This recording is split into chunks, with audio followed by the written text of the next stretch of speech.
Mr. Chairman, I'll try and do this very quickly. We don't have much time. First, to United, American, and Alaska, how much does it cost you to change someone's booking? Give me a number. I mean, you're charging people $200, $300 to change a ticket. What's your real cost? I mean, it seems like it really shouldn't. You're really inefficient if it costs that much. Well, sir, the cost is not about the actual changing the ticket. I don't know what the actual changing of the ticket costs. Okay, so then it's about being very profitable. I would observe that United got $800 million in change fees last year. $800 million. That is a lot of money. Sir, and there's no real cost? I mean, I realized, you said, and let's go back to, well, first, how about, can you answer? Southwest does not do this, so can American answer? How much does it cost to change someone's ticket? I would agree with Mr. Kirby. The cost is not about the processing Right, it's for of your the ticket. operational concerns, so you can inventory. get the planes absolutely full or sell more than 100% of the seats. Okay, let's go to overbooking. On overbooking, now Southwest, are you going to go broke or something? I mean, you're not going to overbook anymore? How can you do that? Quick answer. We are not going to go broke. I promise you that. What happened? It's really basic. There were a couple of reasons that cause you the need to overbook. We have no-shows.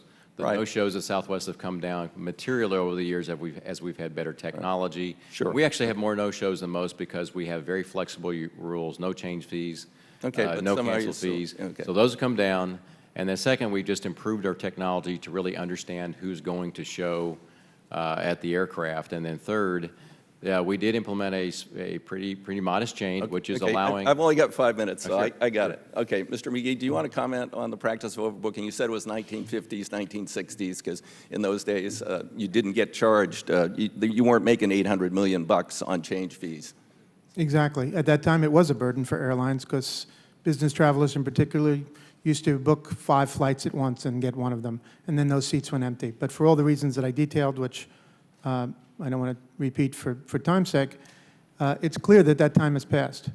And all of the language in the contracts, as I stated, favor the airlines here.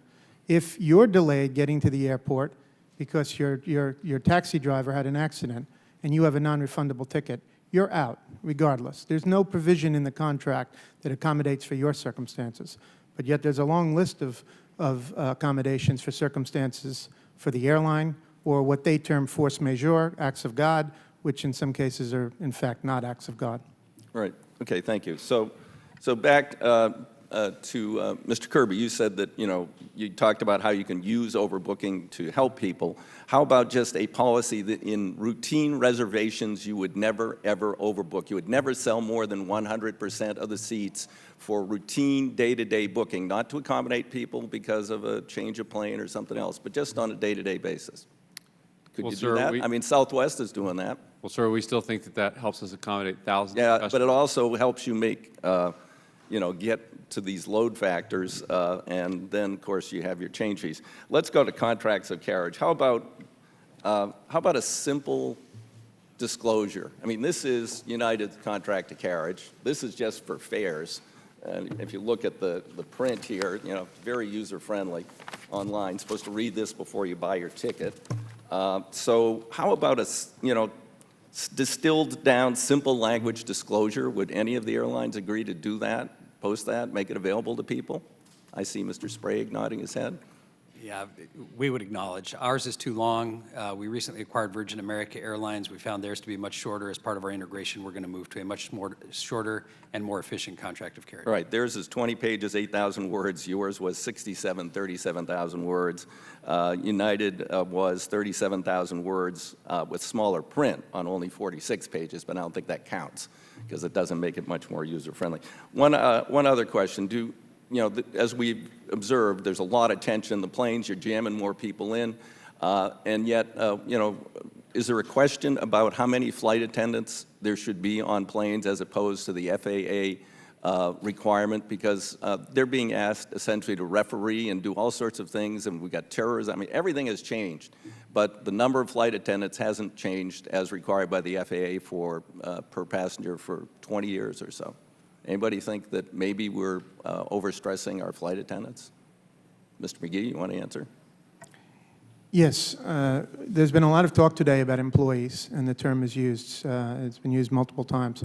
But I think an important point here is that this is an industry that has massively outsourced so many functions, including functions that interface with the public. So I'm not sure that many passengers are even aware that when they check in or when they're speaking to a customer service agent, in fact, in many cases, they're wearing a uniform of an airline, and they have a name tag from an airline, but they're outsourced. And what this means for passengers is that in no way are we denigrating the work of the people looking for jobs, but the fact is they're poorly trained. It's a transient workforce, and the airlines have outsourced just about everything that the FAA will allow in outsourcing. We're not here today to talk about aircraft maintenance, but that's one area that affects safety. Thank you, Mr. Chairman. Thank you. Mr. Duncan's